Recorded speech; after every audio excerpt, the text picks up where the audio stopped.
Hi, and welcome to my first unboxing video.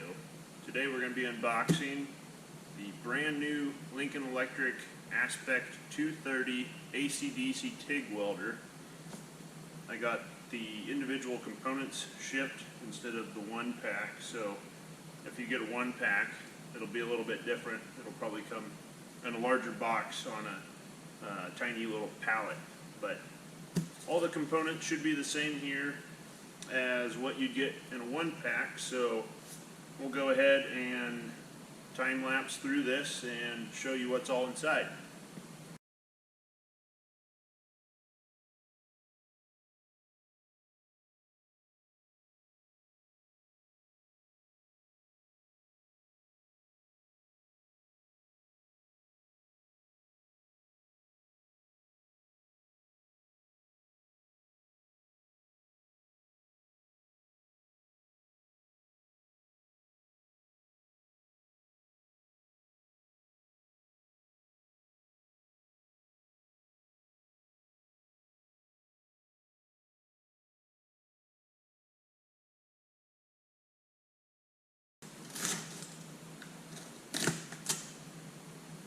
Now, one thing I do want to say about this, it's got a sticker on here that says Transit Tested, International Safe Transit Association, and I'm guessing that means they test this packaging to make sure it can get beat around a decent amount without being damaged.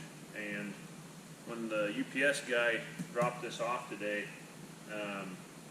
he was in a pretty bad mood, and I saw him throw this thing pretty good twice. So we'll see if this thing's really been transit tested.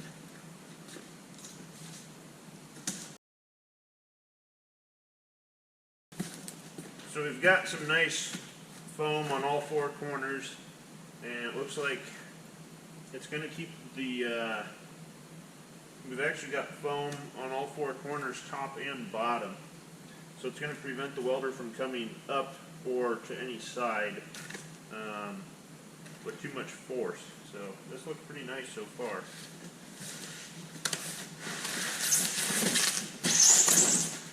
Now this is only 50 pounds. It's amazing how light this is.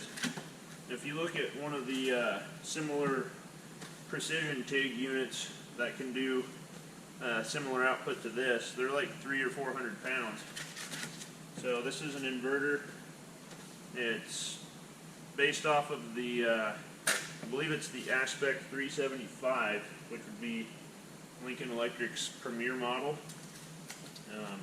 Most premium unit. Top tier. This is just basically a scaled down version from what I can tell.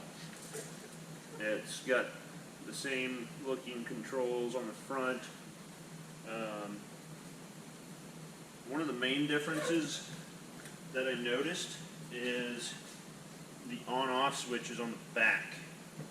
And the way I have my welding cart set up, I would definitely prefer to have this on the front, because obviously you're managing all of your controls and inputs and outputs on the front. So I'm not sure why they moved the switch to the back on this smaller unit, but that's the only thing I see right away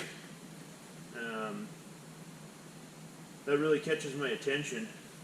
So it looks like we get a sheet inside the box that explains all these hieroglyphics on the front.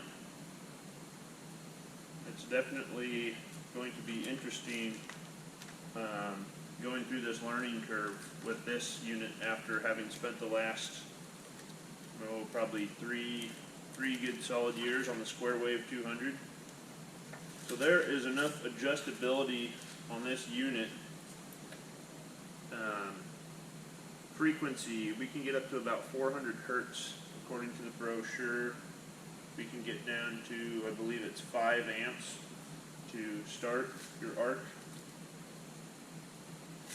So we're going to be testing that out. We're going to try welding up some razor blades, maybe some pop cans, see if we blow through during that arc start. But as you can see, I got everything kind of laid out here. Get this nice 2-aught ground cable. Looks like that'll plug right in. One box had this adapter. So this torch has a huge end on it. So that threads into here. So it comes with a P26, a PTA 26, and I believe this is the F. So a PTA 26F is what I think this is. Yep. So this is going to be a standard, kind of a thick rubber hose. That actually feels pretty nice though. It's not quite as pliable as what comes with the Squarwave 200. That comes with a really nice flex cable. But this should have the flex head, so we can bend this head. So it just really helps you get your torch in there. Yeah, I can definitely already feel the difference in the flexibility of the hose from the Squarwave to this. I believe the Squarwave comes with a PTA 17. So this is a 25 foot. So that part is really nice. So this guy is going to just go right into our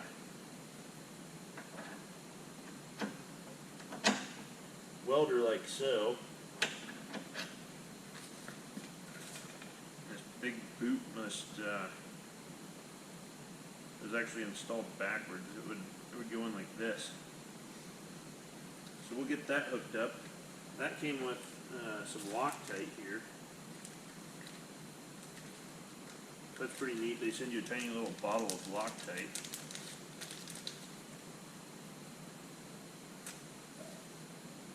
Then we got a pretty nice pressure regulator. It's made by Harris. So it's a umbrella company of Lincoln Electric.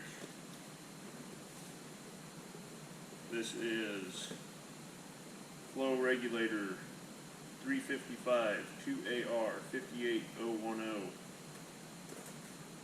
It says it has a 7-year warranty. So the flow regulator that comes with the Squarwave leaves a lot to be desired.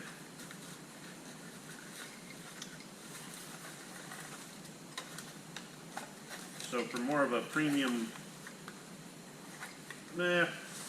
mid-grade / lower end of your premium welders, I'd definitely expect this to come with a much nicer flow regulator, and it looks like it does.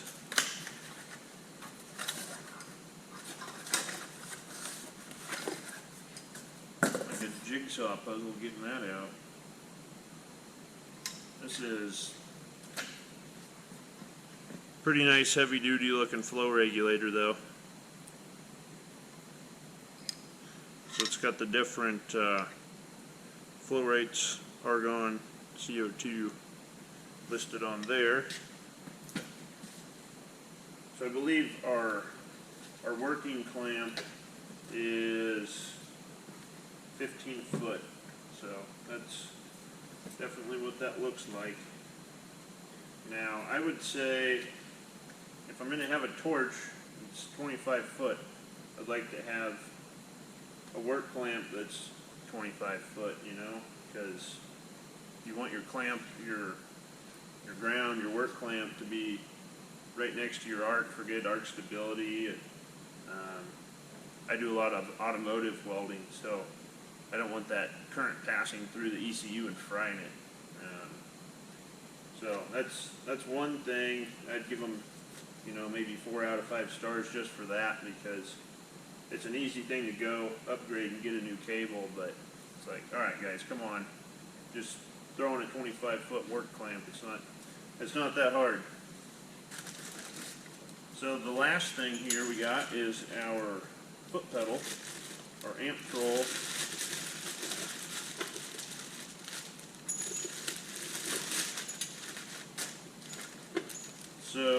this is a little different from the Squarwave foot pedal.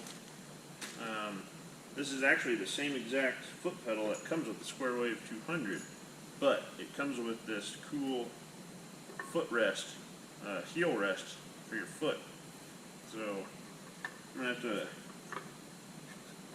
read the instructions on how to mount that on there, but that looks like that's going to work really nice. You're going to know exactly where your foot is every time if you index your heel on that plate. So that's a cool addition there. Looks like we got a really nice long cable on here too. That's probably 25 foot, I'm guessing.